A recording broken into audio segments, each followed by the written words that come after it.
Então, esse é o Braincast, é o programa piloto do Júnior Neves, JR das Neves, sobre Brain, sobre, sei lá, hoje eu não vou falar de Brain, por exemplo, né? Hoje nós vamos falar muito de Brain. Vai ser o programa piloto esse. Esse é o primeiro podcast onde tudo que for falado nesse programa vai ser sobre branding. Ah, e é? é o Júnior que vai se posicionar, ele que vai seguir o podcast aí, é contigo, amor. Tu que tem que falar. Então fechou. Então vamos começar, vamos fazer agora uma introdução aqui pra poder entrar uma vinheta que a pessoa que tá aqui na minha frente filmando aqui fez pra mim, ficou muito massa. Tá, vamos lá? Então esse é o programa Brain... Vamos lá. 1, 2, 3 Então, e... não, calma, de novo. Então esse é o programa Branding Branding Cast. Cast.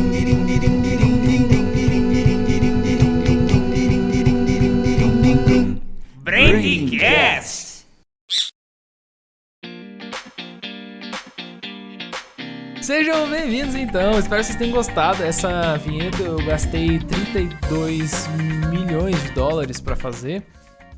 Aquilo ela nem sabe que saiu esse dinheiro da conta, ela nem percebeu, na verdade, que saiu esses 32 milhões da conta.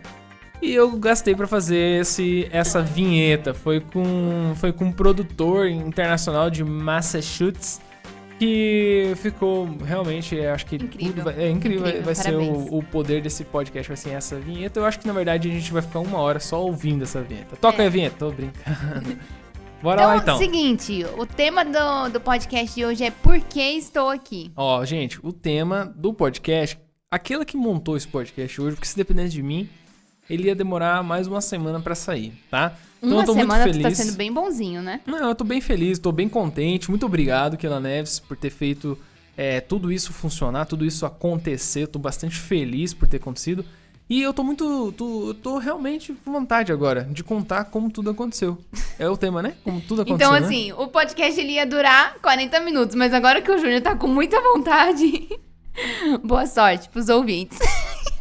Não, eu juro que eu vou ser mais rápido, tá? Tá, bora lá.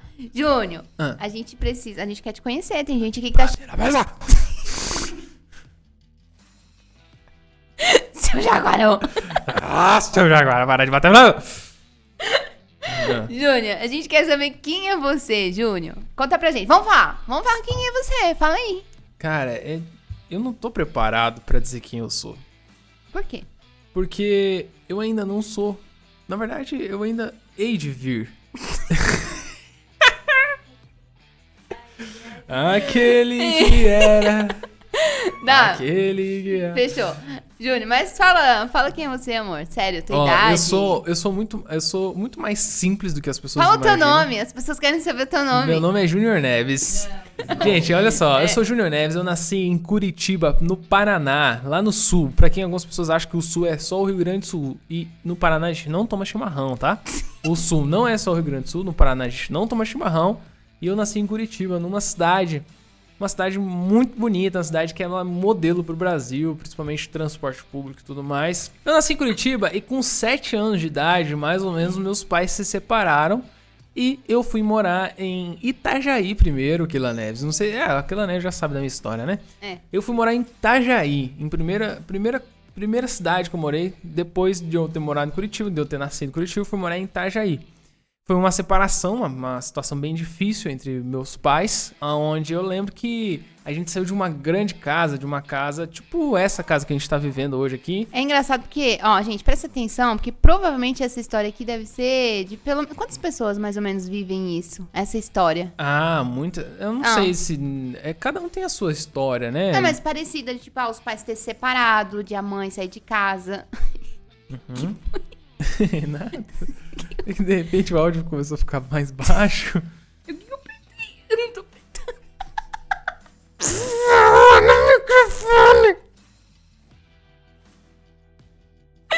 O que é pra fazer? Porque eu não sei o que eu fiz. Sempre quando você falar, você vai fazer assim, ó. Namora com o microfone, assim, ó. Então, gente, ó, eu tô virando a cabeça Mas pro você não lado. tá fazendo isso. Tô, sim. Não tá saindo daqui. Minha voz, ela tá 100% aqui, ó. Tá bom, Júnior. Dá paciência. Eu não tô mexendo no microfone. Eu juro pra você, eu tô com a mão em cima das minhas pernas. É quando você faz assim, ó, olha só, saiu a voz do microfone. Vamos lá, a gente tá... Pois é, a gente perdeu o que a gente tava falando, né? Não perdi não. Não, é Quantas que pessoas? muitas pessoas vão se identificar com essa história, porque muita gente, os pais se separam. Quantas pessoas mais ou menos se separam no Brasil hoje? Olha, é assustador, principalmente aqui em Alphaville, né? Vamos pesquisar e vamos trazer essa informação que eu Não acho legal. precisa não precisa não. Gente, é o seguinte, principalmente aqui em Alphaville, a gente até antes de fazer esse podcast, a gente tava indo visitar uma casa que a gente tá vendo pra comprar. E é muito triste porque, infelizmente, a maioria das oportunidades pra quem tem grana aqui na região de Alphaville, agora principalmente agora na pandemia, durante esse tempo de pandemia, a maioria das oportunidades estão aparecendo por conta de casais separados. Eu não quero entrar em detalhes nesse, senão o nosso podcast sim vai durar 5 horas, né? Mas foi há 20 anos, mais 7 dá 27, mais de 20 anos atrás, 22 anos atrás, 23 anos O atrás. que aconteceu? Conta pra Meus gente. pais separaram, né? Eles já eram casados há 27 anos, eu sou o último filho, sou o quarto filho. E uma história bem pesada dos meus pais. Meu pai já é falecido hoje. É uma história bem pesada e eles separaram. Até eu lembro que eu tinha 7 anos, eu era conselheiro da minha mãe. Eu aconselhava ela, perguntava pra mim: filho, o que você acha? Será que a mãe separa? Filho, mas você vai morar com a mãe se a mãe separar? Filho, e se a gente chegar numa situação onde a gente não tiver dinheiro? Eu lembro da minha mãe falando assim: Júnior, olha só. Filho, olha só. Se a mãe separar, vai ter uma situação onde você vai estar, por exemplo, no supermercado e você vai olhar, por exemplo, um chocolate. E você vai querer comprar o chocolate e a mãe não vai ter dinheiro. Porque a nossa situação vai ficar bem difícil depois que a mãe separar. Depois que a mãe ir pra casa da avó e tal. E eu lembro de eu falar pra mãe assim: mãe, fica tranquila, eu nunca vou pedir um chocolate pra você. Pode ficar tranquilo que eu não vou pedir chocolate. Pode ficar tranquilo que eu não vou pedir nada no mercado. E eu lembro de todas as vezes que a gente ia no mercado, eu olhar pras coisas e eu lembrar: eu não posso pedir as coisas pra minha mãe porque ela não tá numa situação boa. Eu tenho que respeitar essa situação, eu tenho que cuidar da minha mãe. Era o sentimento que eu tinha que cuidar da minha mãe. Eu não vou fazer ela passar por isso, não vou fazer... Eu sei que vai ser muito dolorido pra ela dizer não pra mim, então eu vou ficar de boa aqui e tá de boa. Eu lembro de a gente não tinha carne na época pra comer. A gente comia carne de soja. E eu sabia que não era carne. E eu lembro de eu falar pra ela assim: mãe, essa carne tá tão gostosa. Porque era... Sério? Ela fazia tipo uma... Você não sabia, gente. Ela fazia Novidades. tipo um estrogonofe com carne de soja. E realmente era gostosinho até, era bom. E eu, criança geralmente não gosta de carne, não gosta tanto de carne de boi, porque tem aqueles nervinhos, tem aquelas gordurinhas, e a carne de soja ela é como se fosse tipo uma carne, só que perfeita, né? Não tem gordurinha, não tem nervinho, não tem nada. Amor, fala onde que vocês foram morar depois que Vou falar. Ah, tá. Achei que tu tinha esquecido disso. Então, e aí a mãe fazia, colocava lá um molho de tomate, não sei o que, fazia lá um estrogonofe com bolinhas, assim, de carne de soja. Eu sabia que era carne de soja, eu era criança, já era 8 anos, por aí. Eu sabia que não era carne, eu sabia que não era carne porque ela não tinha grana pra comprar carne. E eu falava assim: mãe, que carne deliciosa. Eu dizia pra ela assim: eu nunca comi uma carne tão gostosa. Pra não deixar ela mal, por a gente estar numa situação diferente. Não deixar ela mal, porque a gente vivia muito bem. A gente vivia numa casa enorme em Curitiba. Uma casa luxuosa, é como se fosse... A gente era muito bem de vida em Curitiba. Era uma casa de vários quartos, era torneiras de ouro e etc. A gente saiu de uma casa, foi um contraste muito grande. Saiu de uma casa... Quanto que valia a casa, mais ou menos? Na época valia tipo R$1 milhão a casa. Só que R$1 milhão há 23 anos atrás é como se fosse R$10 milhões hoje. Mais ou menos isso. Era uma casa muito boa. E eu lembro de várias coisas. A gente saiu de uma casa, foi um contraste muito grande. A gente saiu de uma casa luxuosa, uma casa que tinha todo um conforto. Morava minha mãe, eu e meu pai nessa casa. Mais ninguém, só nós 3. Porque eu era o último filho, todos os outros já tinham saído de casa. A minha irmã também, a Sabrina, morava lá também.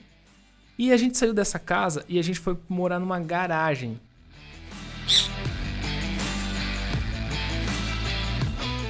A gente ficou em Itajaí, a gente saiu de Curitiba, foi pra Itajaí, ficou uns 2 meses, mais ou menos, na casa da minha avó, e a gente foi... E a minha mãe queria morar em algum lugar, mas não tinha a mínima condição de pagar um aluguel.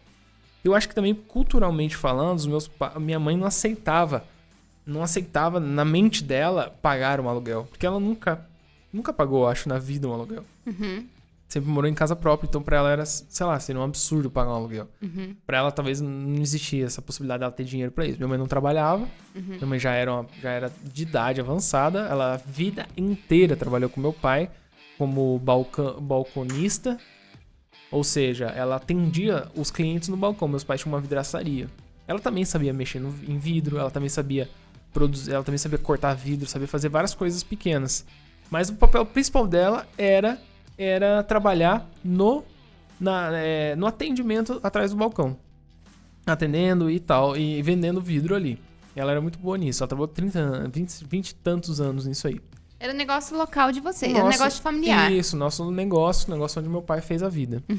E ela também, na nossa mente, não existia a possibilidade da minha mãe ir trabalhar, nunca foi cogitado isso. Porque ela já estava numa idade, vamos dizer assim, de se aposentar, né?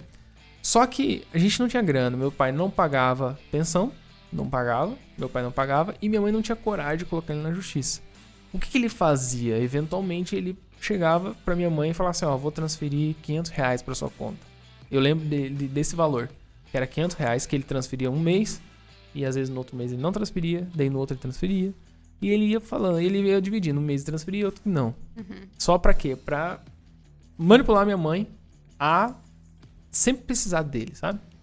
A gente foi morar numa garagem, que era um bar.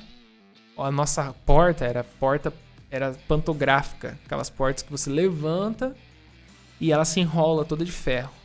Então eu lembro da gente chegando, às vezes, em casa e levantando a porta pra entrar dentro de casa. Era muito engraçado. Depois de um tempo, a minha mãe fez um buraco na parede e fez uma porta. A gente morou nesse lugar durante 3 anos. Nessa garagem. Que, por sinal, olha que interessante. A garagem... Ela não foi alugada. Meu avô cedeu essa garagem pra minha mãe. Meu avô que é pai do meu pai. Nem é o meu avô do pai da minha mãe. O meu avô pai da minha mãe já tinha falecido também. Era o meu avô pai do meu pai que cedeu essa garagem pra minha mãe. Então foi 3 anos que pra mim não foram... Assim, algumas pessoas pensam assim, nossa, deve ter sido muito triste. Foi muito, muito gostoso aquele tempo. Foi um tempo que eu me diverti muito. Foi um tempo que eu brincava. Porque tinha um quintal gigantesco. Era uma garagem, só que... Era num terreno muito grande. Então eu brincava com outras crianças que tinha, os vizinhos. A gente brincava naquele quintal. Eu lembro de eu ter, sei lá, 9, 10 anos, eu nunca ter brincado de carrinho. Nunca tinha brincado de carrinho na vida. Eu sempre fui uma criança meio adulta. Eu era uma criança que aconselhava minha mãe. Eu era uma criança que... Ficava no fogo cruzado, né? Sempre no fogo cruzado. E eu lembro de que com 9 anos, se eu não me engano... Eu tava fazendo aniversário de 9 ou 10 anos de idade, as pessoas perguntavam pra mim assim, o que você quer de presente? Eu falava assim, eu quero carrinho. Porque eu nunca brinquei na vida de carrinho. E já era considerado uma criança, não tá mais na idade de brincar de carrinho. E eu lembro, nunca me esqueço desse aniversário. Todo mundo falava assim, o que você quer de aniversário? Eu falava, eu quero carrinho.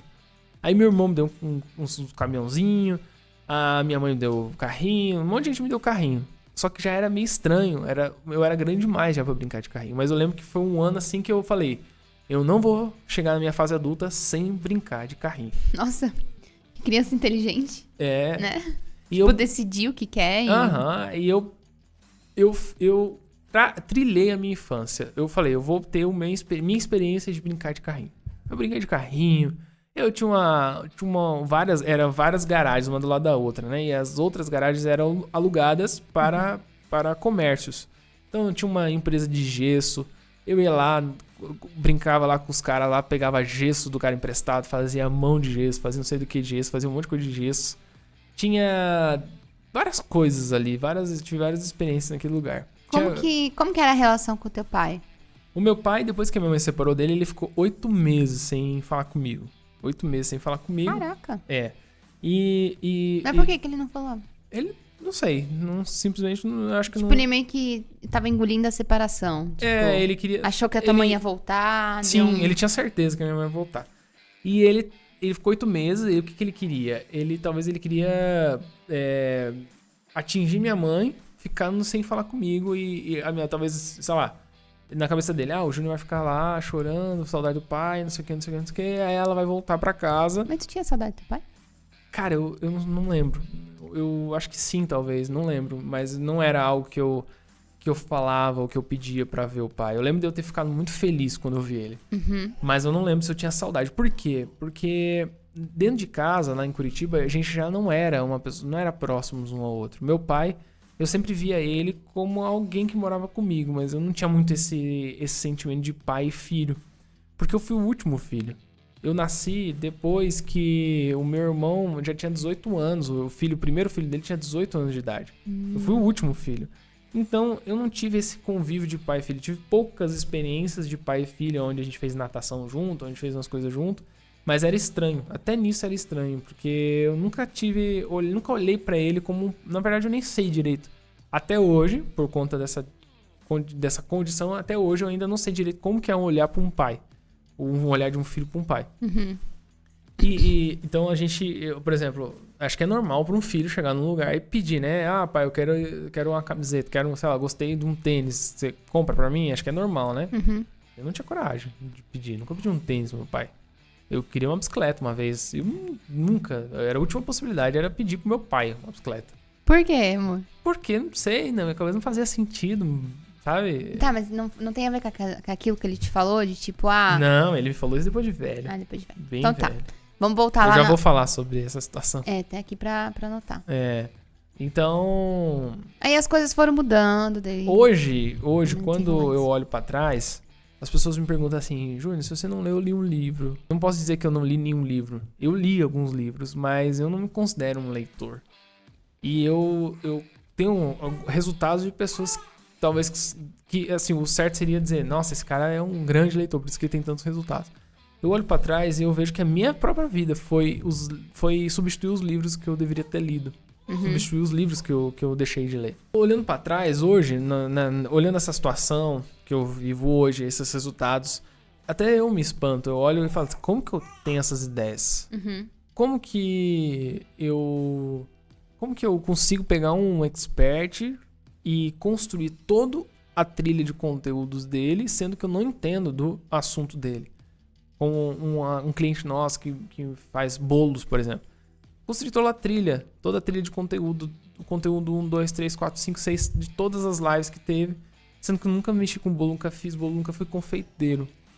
Então, tudo isso eu olho pra trás e eu vejo que essa habilidade de resolver problemas veio desde quando eu tinha 7 anos de idade.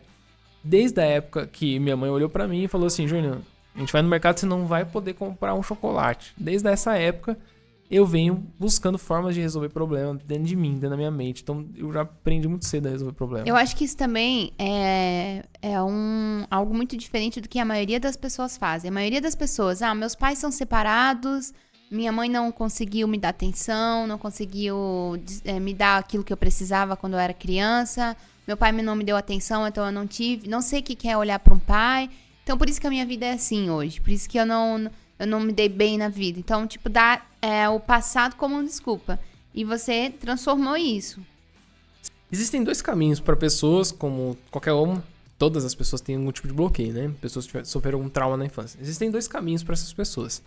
O caminho de pegar toda essa informação, todos esses problemas que aconteceram e transformar em degraus,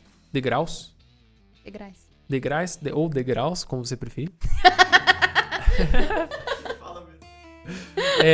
Ou você pode simplesmente transformar numa pá que você vai fazer um buraco e vai se enterrar nisso. Caraca. Então a gente vê gente que despiroca da vida, vai pras drogas, vai pra doideira, utiliza desses problemas familiares como desculpa pra não prosperar e etc. E tem gente que, por conta desses problemas, foi isso que fez as pessoas prosperar.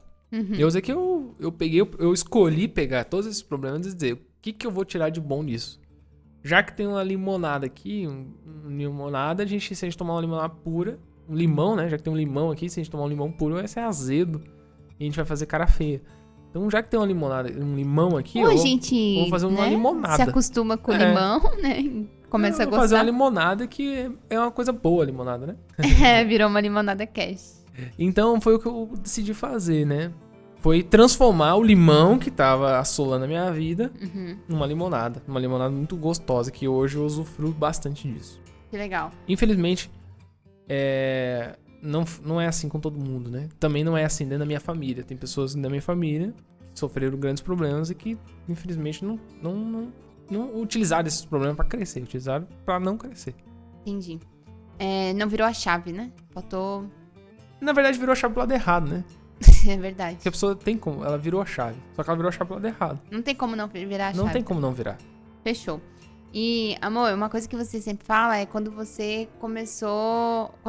Daí vocês foram pra uma casa, né? Depois, foi né, a gente foi pra um apartamento em Balneário Camboriú. Foi onde eu comecei a morar em Balneário. Daí. Isso. E aí, tá, e aí o teu pai sumiu por 8 meses e nunca mais apareceu. Sim, 8 meses. Não, 8 meses nunca mais apareceu não, porque depois de 8 meses aconteceu alguma coisa. Durante esses 8 meses ele nunca mais apareceu. Vou fazer de novo. Até que ele apareceu.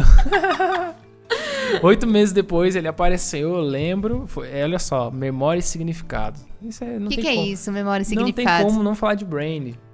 Tudo tem a ver com brain. Memória e significado é quando você cria uma cicatriz na sua mente. Uhum. O que gerou memória e significado? A sua cicatriz gerar memória e significado. Você lembra? Qualquer pessoa que tá assistindo esse negócio aqui, que sofreu algum acidente, que tem alguma cicatriz, você lembra do dia, você lembra da roupa, você lembra do que você tava fazendo, você lembra de tudo.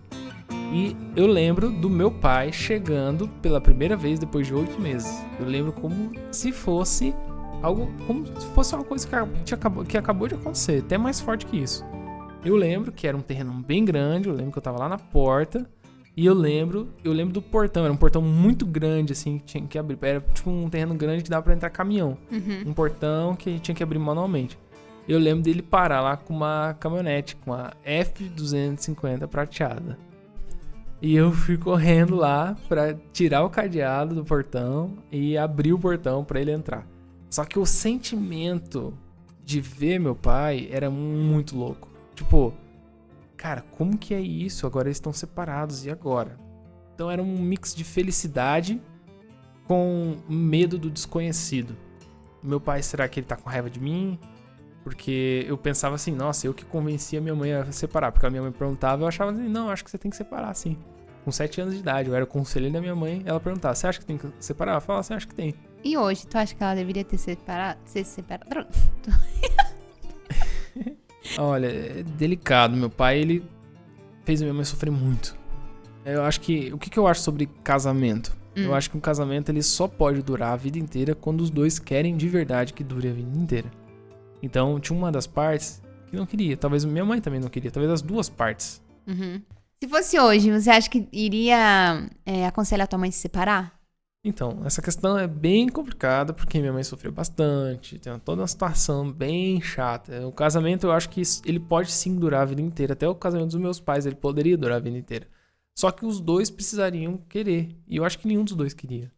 Qualquer casamento, ele pode durar a vida inteira quando os dois estão dispostos a dar a própria vida pro casamento durar até o final. Uhum. Se um só estiver disposto, não adianta, tem que ter os dois dispostos. Por isso que você vai casar, você que tá namorando, você que tá solteiro, case com alguém. Na verdade, primeiro você case pensando assim, eu tô disposto a dar minha vida, eu tô disposto a, seja lá o que acontecer de treta nesse casamento, tô disposto a fazer ele ir pra frente, fazer ele acontecer, fazer ele funcionar independente de qualquer coisa? Sim, tô disposto. Então, case com alguém que esteja também disposto tanto quanto você. É verdade. Hã?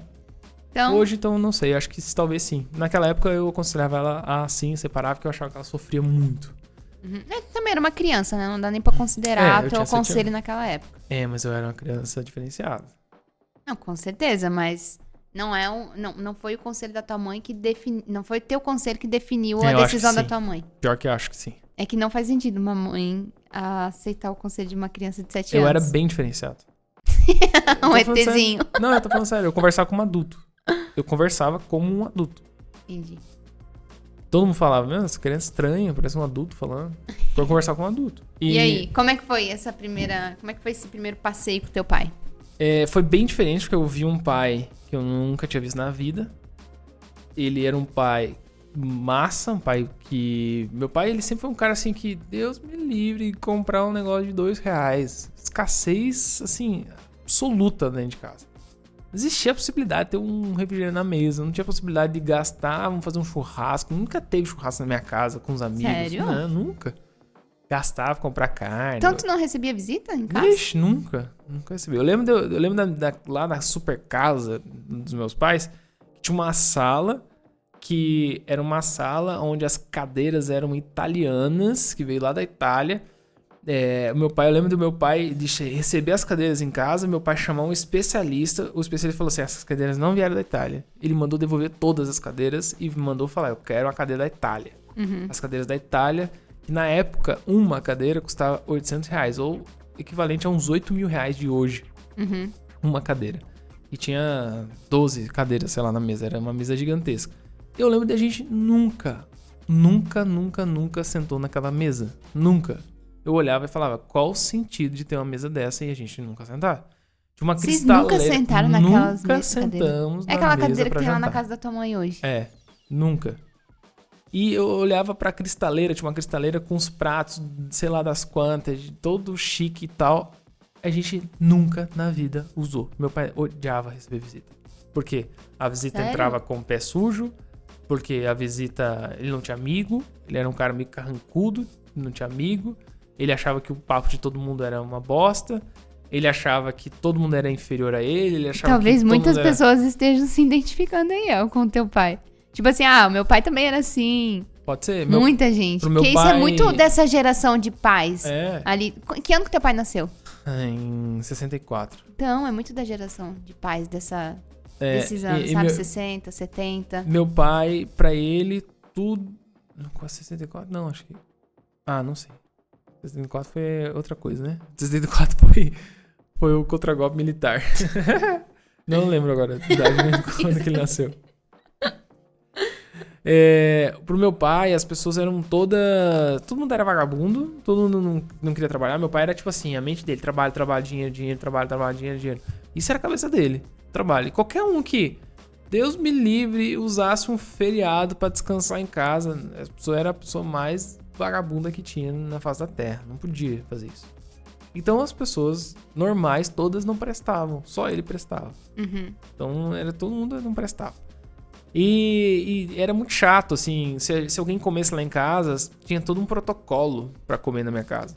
Que nós, filhos, nós tínhamos que decorar esse protocolo, senão a gente tomava lambada. Qual que era o protocolo? Por exemplo, tipo, vai comer uma margarina. Deus me livre, acabava o planeta Terra se pegasse a faca, passasse a margarina, passasse no pão e depois a sobrinha arrastasse na borda da embalagem de margarina. Não podia sobrar nada na faca. Não podia arrastar. Sabe quando você raspa e fica aquela bordinha assim na embalagem de margarina? Aquela sobrinha que você não quis passar no pão? Tipo assim, passou no pão aqui, daí sobrou um pouquinho, tu devolve o restante que sobrou.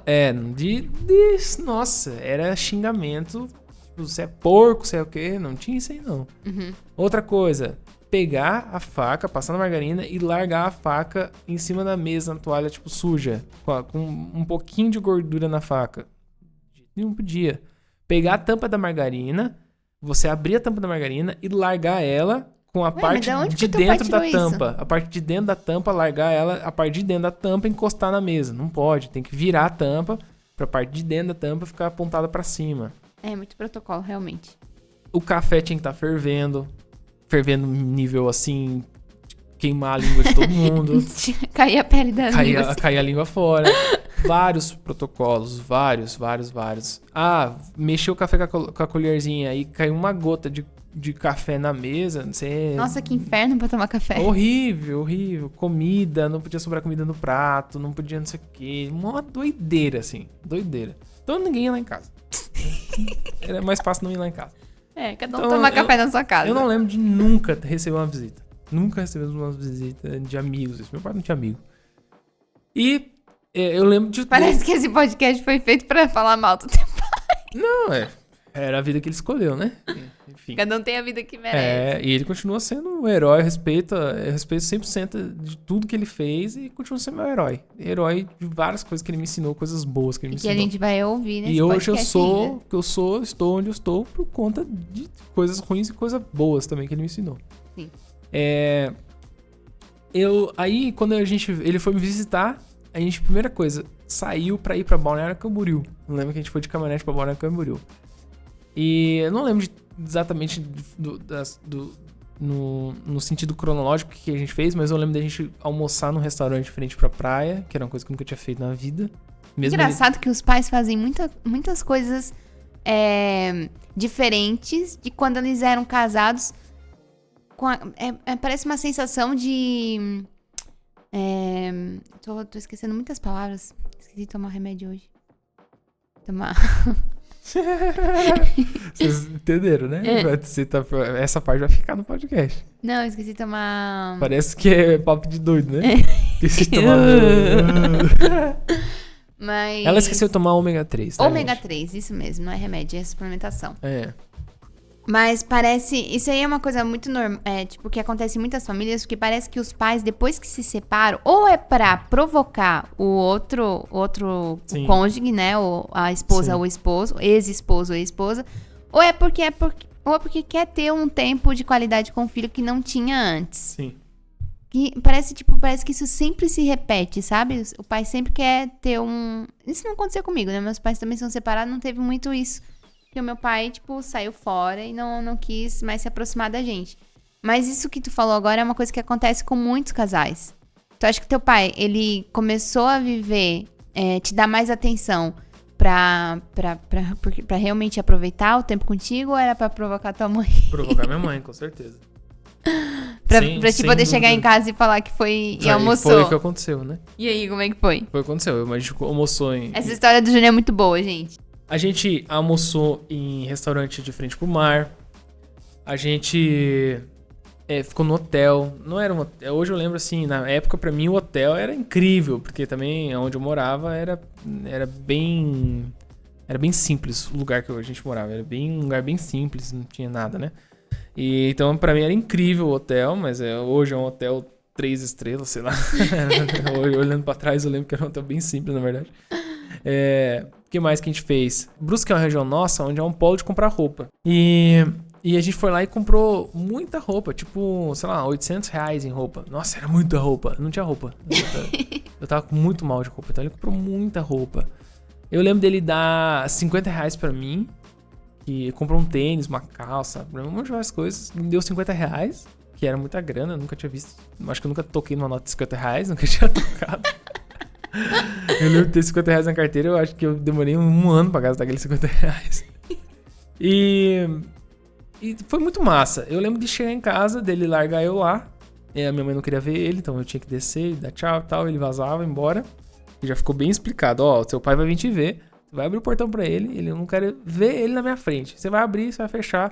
Você vai entrar dentro do carro. Ele não vai entrar dentro dessa casa. Meu pai nunca entrou na nossa casa. Nunca. Mas também até uma vergonha ele entrar, né? Seria vergonhoso ele entrar na tua casa.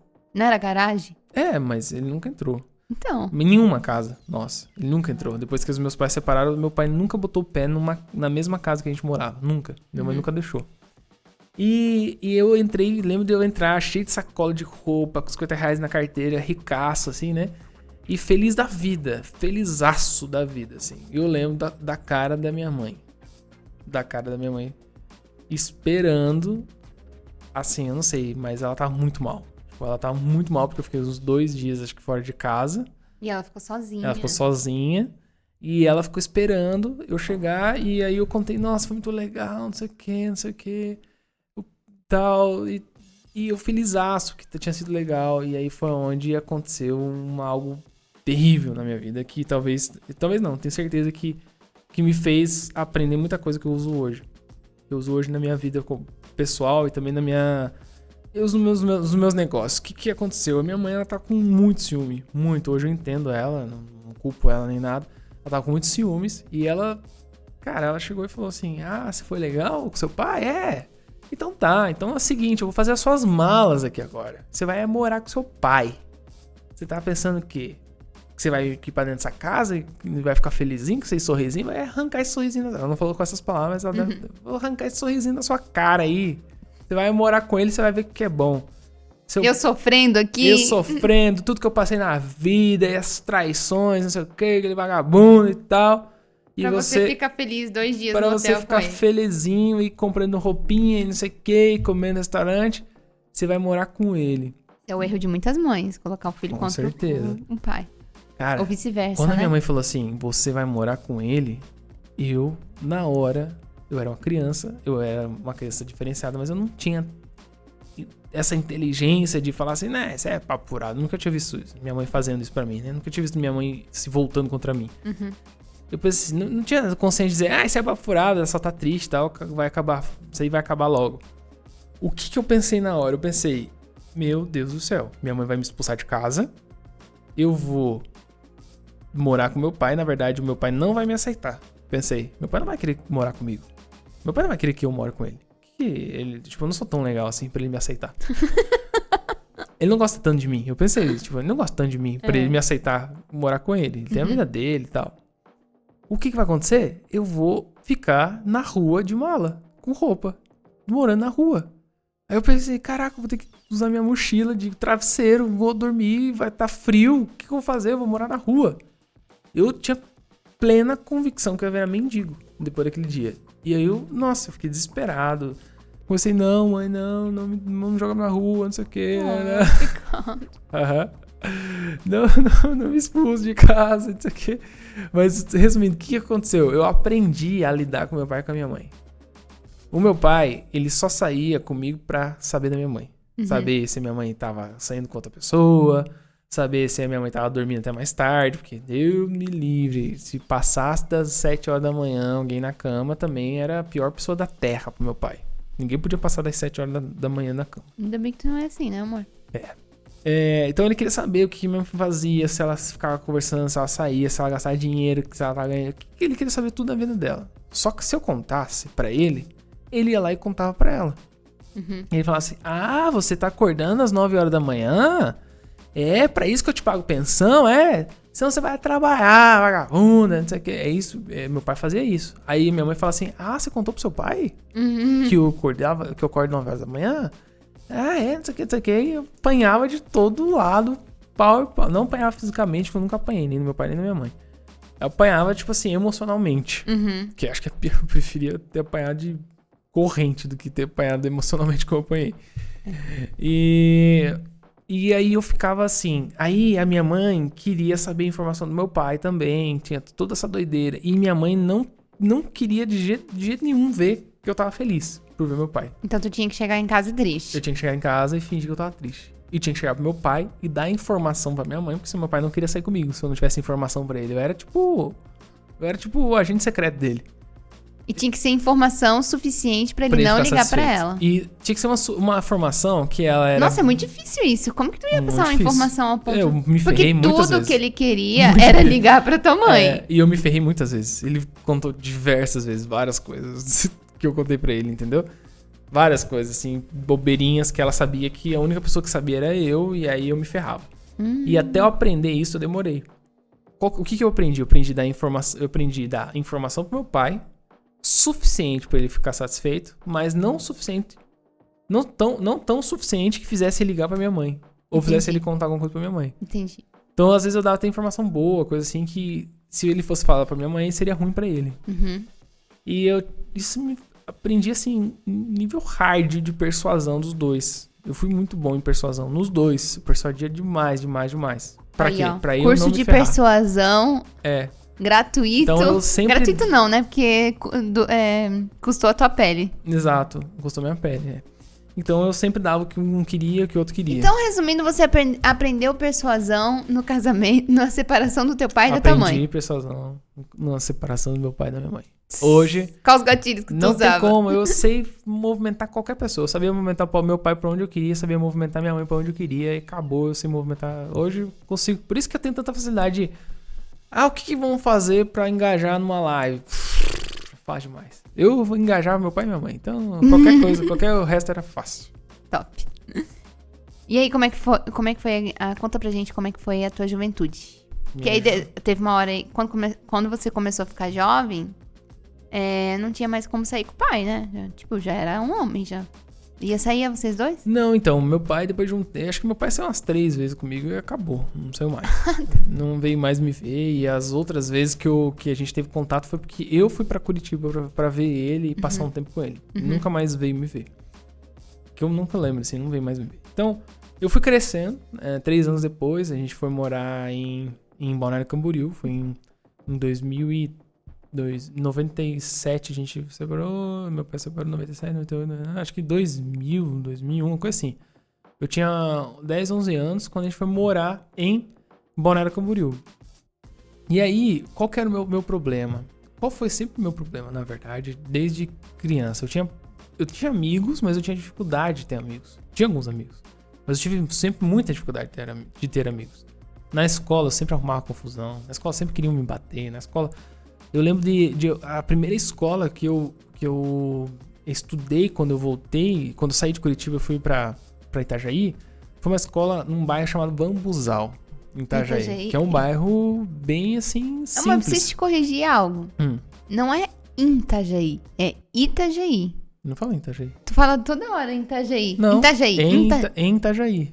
Não, mas eu já vi tu falando várias vezes. Em Itajaí. Não, significa em Itajaí. Em Itajaí. Eu tô juntando as duas palavras. Tá bom, vai lá. Então, a primeira escola que eu estudei lá, que foi no Bambuzal. Aonde? Bambuzal. Não, mas em que cidade? Em Itajaí. É óbvio que eu sei que é Itajaí, né? Eu tô te falando. Tá, vamos lá. Aquela morou a vida inteira. Ela nasceu em Itajaí. É. Bambuzal, como que é o Bambuzal? Bambuzal Explica pras pessoas. É um bairro um pouco pesado, assim, dos bairros de todos de Itajaí, ele é o Tem mais ou ele...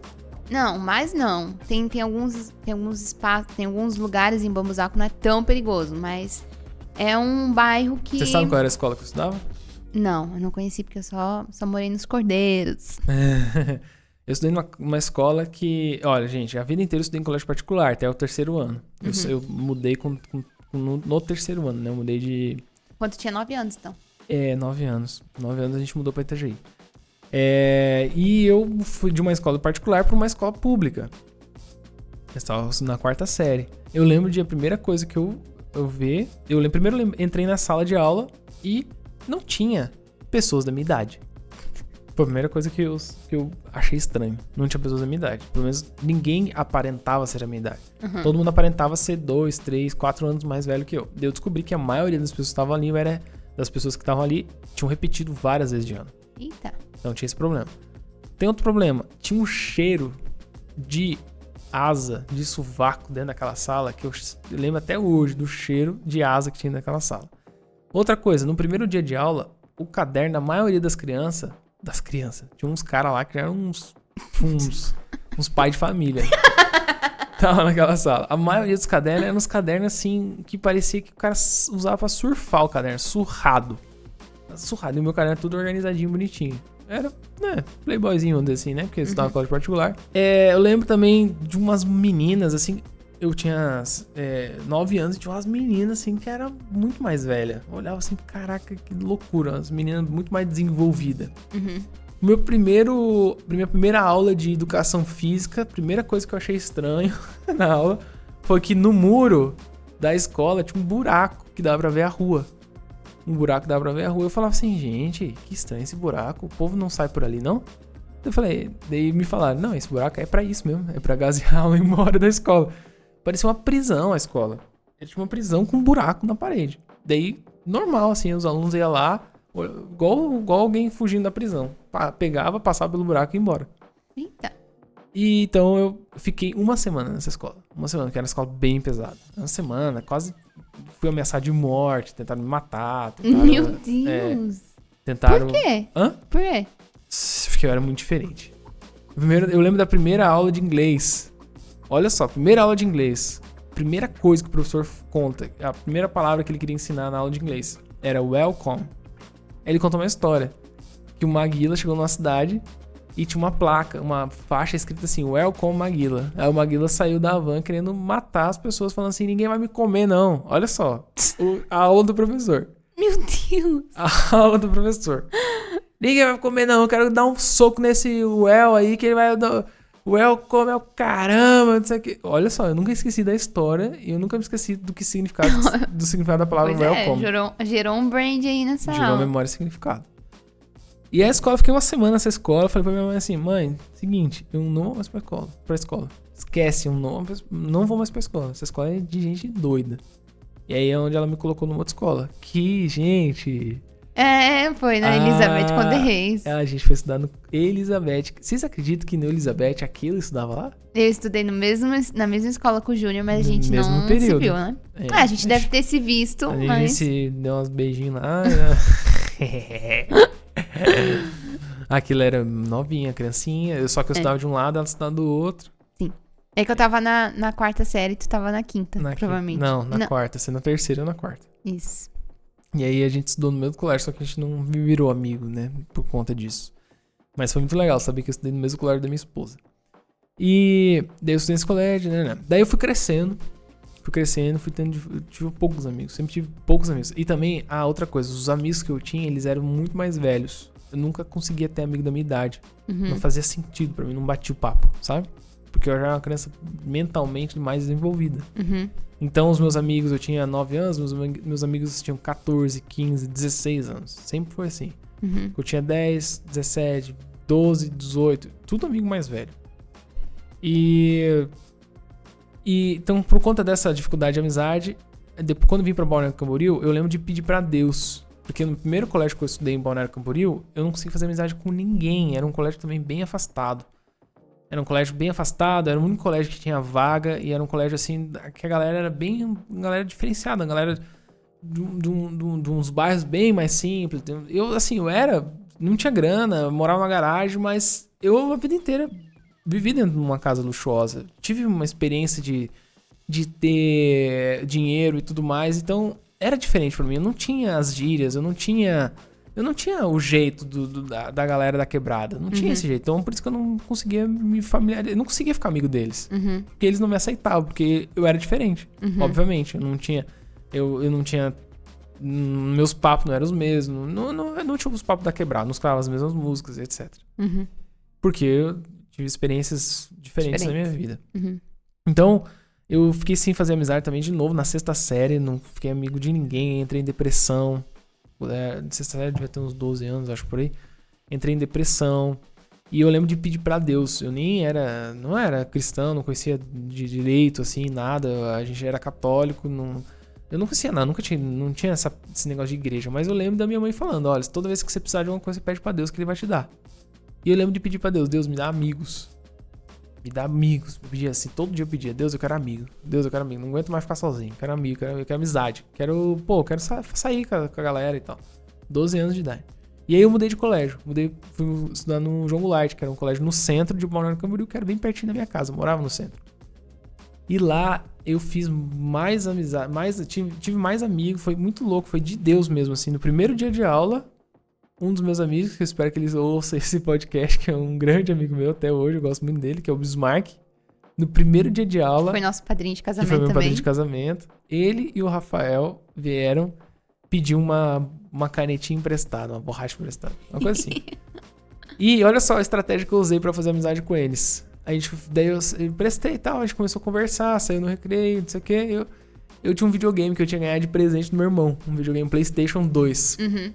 A minha estratégia pra fazer amizade com eles foi convidar eles pra jogar futebol na minha casa, no PlayStation.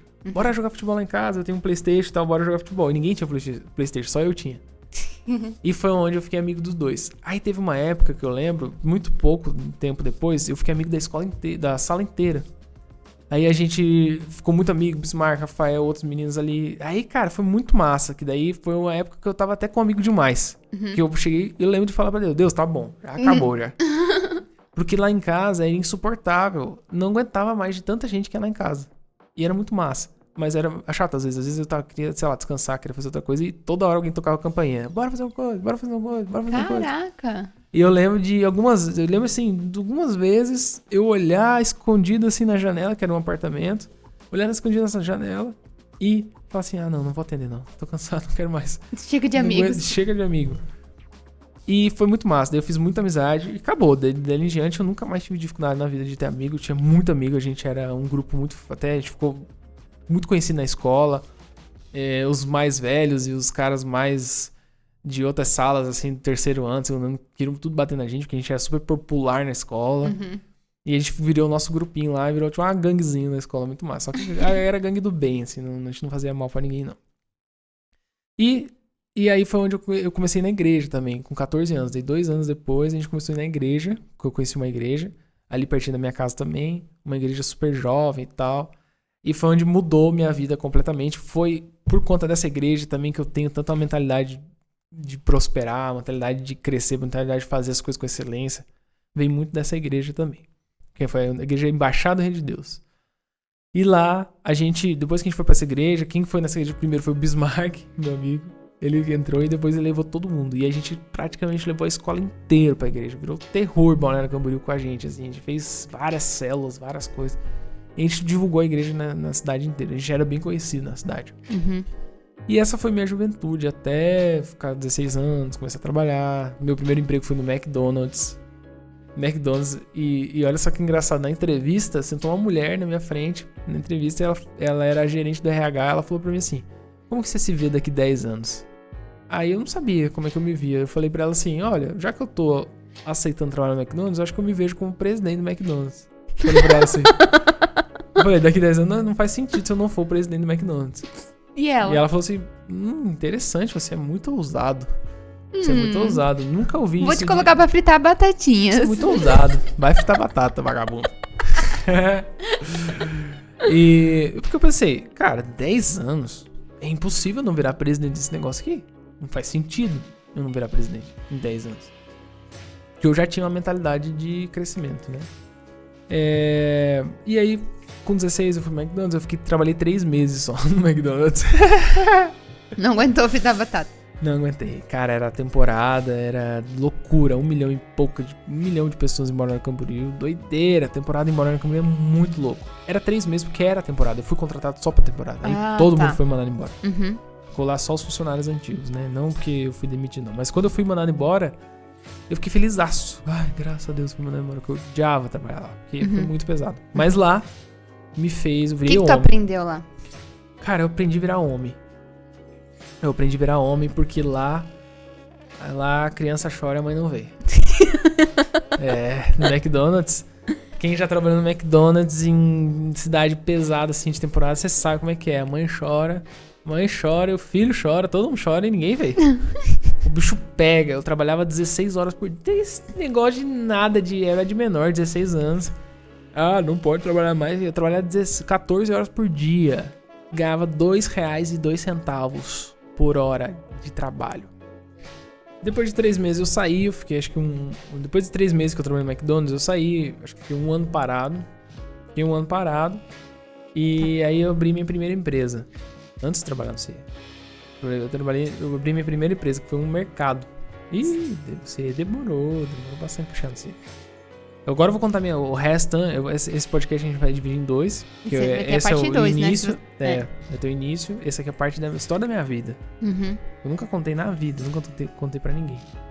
Essa é a história da minha vida. Tem um monte de coisa que é nem aquilo, sabe? Uhum.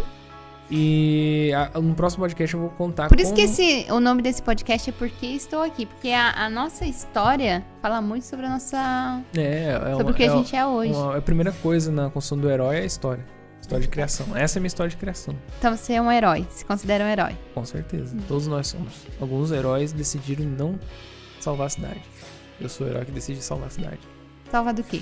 Salvar da escassez, da antiprosperidade, da tudo pobreza. Tudo exatamente aquilo que você viveu. Tipo, viveu escassez, viveu, pobreza. Exato. Problemas de família. Tudo aquilo que eu tive dificuldade, hoje eu sou um especialista para ajudar outras pessoas. Como é que foi essa empresa que você abriu? Foi um mercado. Um mini mercado. Uma verdureira, na verdade. Eu que dei o nome da verdureira. Você tinha uma verdureira e você não comia verdura? Uma verdureira e não comia verdura, claro. Igual o traficante. O traficante não usa droga. Não é porque eu acho que usa. Se eu comer essa verdura, eu não ia ter lucro. Aí eu ia comer todo estoque. Não podia, né? É escassez mesmo, hein? E o nome da verdureira era Verdureira Shekinah. Nossa, que crente. Eu tava na... Que evangélicos. Pois é. Foi tu que deu o nome? Eu que dei o nome. Sério? Uhum. Nossa, era eu e minha mãe. Eu e minha mãe na sociedade. Era uma verdureira. Era o terreno, era nosso. Não era alugado nem nada, era nosso. O inquilino saiu fora. Era num lugar super legal de Balneário Camboriú. Só que nem eu nem minha mãe sabia tocar uma verdureira. Na verdade, talvez eu sabia...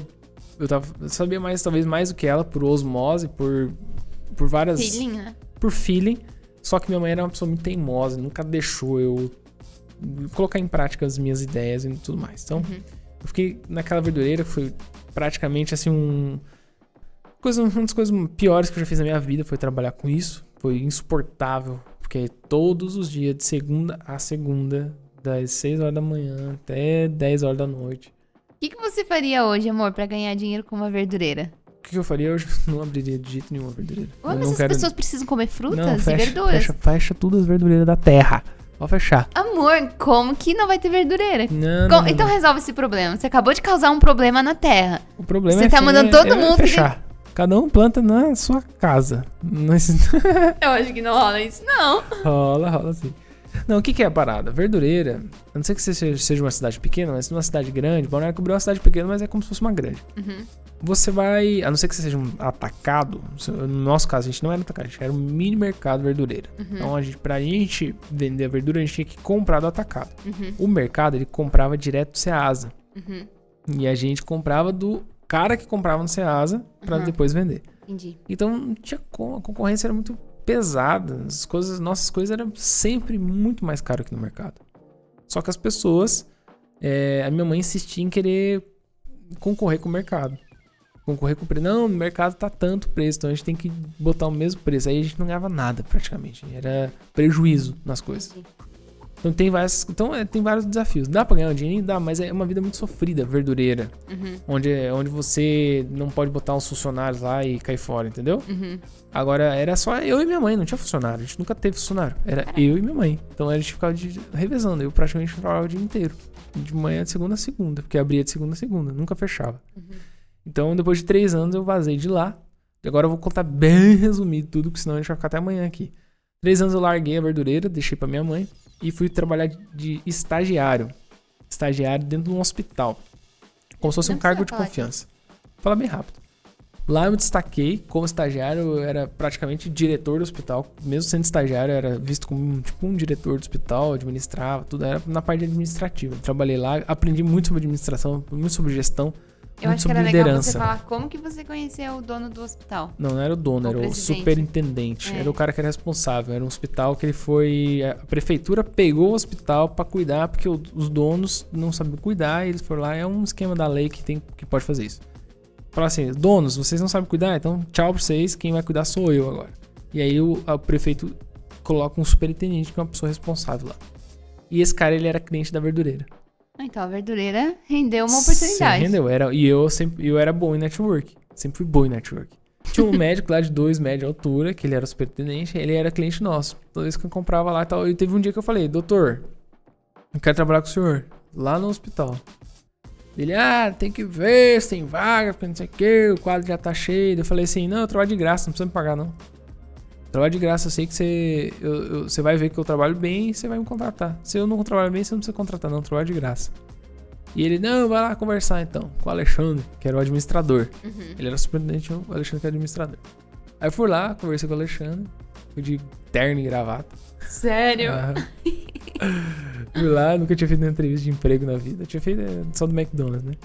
E falei, eu quero trabalhar aqui. E os caras falaram, não tem dinheiro não. Eu falei, trabalho de graça. Não, mas de graça é contra a lei. Então eu trabalho por R$1. Pô, tem como contratar? R$1. Tem que... Eu sei que assim, eles não queriam me contratar, eu não dei escolha. Eu falei, eu vou vir aqui trabalhar e quem manda sou eu, acabou. Não tem esse negócio não. Eu vou vir trabalhar, não é vocês que escolhem, não. É que eu que escolho. E ficar cheio de se enrolando, eu falei, beleza, não pode. Não, fechou então, amanhã eu tô aí. Foi bem assim. Não quero saber. E eu comecei a ir todo dia lá. Daí eles me contrataram. Daí eles começaram, mas estagiário pela lei, sei lá das quantas, você pode trabalhar 4 horas. Eu falei, eu vou trabalhar 8. Não, mas só pode trabalhar 4. Eu falei, não quero saber, eu vou trabalhar 8 e acabou. Vocês me arrancam aí de dentro, se vocês quiserem. Eu falei, não vou trabalhar 4, vou trabalhar 8, por quê? Eu falei, não tô aqui pra trabalhar. Trabalhar vai ser a coisa básica que eu vou fazer aqui dentro. Eu vou trabalhar, mas eu tô aqui pra aprender. Outra coisa, eu vou trabalhar, eu quero trabalhar na sala do Alexandre, que é o administrador. Uhum. E aí eu ficava o tempo inteiro com ele. Então eu aprendi sobre liderança, aprendi sobre gestão, aprendi sobre um monte de coisa, um monte de coisa. E fiquei estagiário lá durante um tempo, depois o hospital falha, o prefeito não quis mais, faliu, todo mundo vazou, e eu vazei também. E vazei também pra um outro lugar. Aí foi onde eu abri uma empresa. Daí eu abri outra empresa. Segunda empresa que eu abri, de fotografia. Eu arrumei uma namoradinha. Chuta que é laço. Arrumei uma namoradinha. A mãe dela era fotógrafa. Eu falei assim, cara, A mãe dela, fotógrafa, 18 anos, a mulher, 18 anos fotógrafo, nunca tinha prosperado na vida. Eu falei assim, se eu pego e eu começo a trabalhar junto com essa mulher, eu faço ela prosperar de forma assustadora. Tinha convicção na minha cabeça, eu vou fazer ela prosperar de forma assustadora. Comecei a trabalhar com ela. Aí comecei a trabalhar com ela e ela cresceu muito, como nunca na vida. A gente se tornou um dos estúdios que mais ganhava dinheiro na cidade. Como que vocês fizeram? Como que tu fez isso? Ah, é uma estratégia. Qual foi a tua diferença? Eu vou contar em um outro momento a estratégia. Como é que foi essa estratégia? Conta, amor. Eu não sei, vai demorar bastante. Conta. Um monte de gente tá falando, conta. Vai ter que vamos contar. Lá. Estratégia, o nome dessa estratégia, eu dei nome dessa estratégia que é inversão de risco.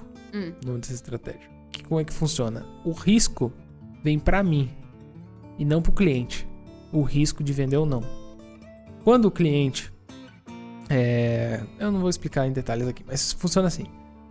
Eu criei uma situação onde veio muitos clientes ao mesmo tempo na minha empresa. Muitos clientes entraram na minha empresa ao mesmo tempo, né? Eu vendi não, eu dei a oportunidade deles ir lá fazer um ensaio fotográfico por R$1, por R$20. A primeira vez foi R$20. E eu vendi lá no Groupon, que era um sistema que você podia vender em um dia só, uma promoção, colocar uma promoção lá que vendia em um dia só. E eu vendi 300 ensaios por R$1. Qual que era a minha intenção? Era vender e entregar uma foto só. E aí as pessoas entravam lá, faziam o ensaio completo, ganhava a foto de presente, que era o que estava escrito bem explícito lá. Todo mundo sabia que era isso mesmo, nunca teve uma pessoa que, me enganaram. Todo mundo sabia que era aquilo, que era uma foto bonita.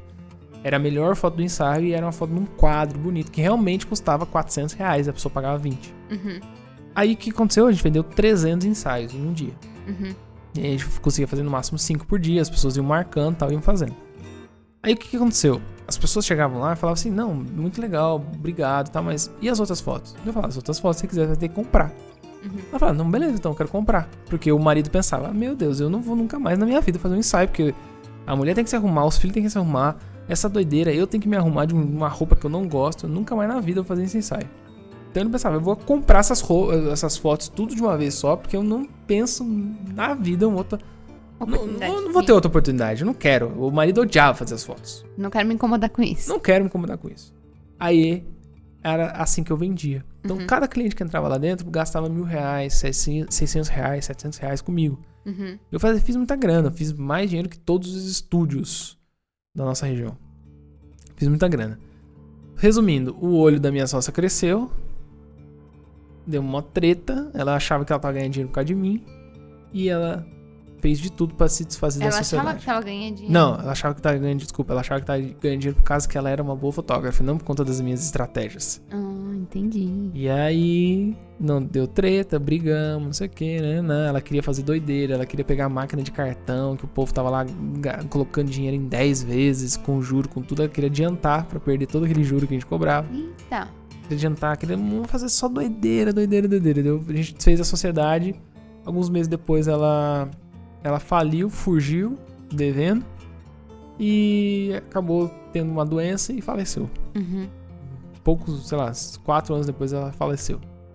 3, 4 anos depois. Foi pouco tempo depois. Bem pouco tempo depois.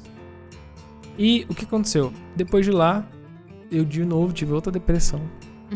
Daí meu pai pegou, me ajudou, mentiu pra mim que a gente abriria uma empresa junto. Dessa vez ele já tava morando em Santa Catarina, ele mudou de Curitiba pra Santa Catarina.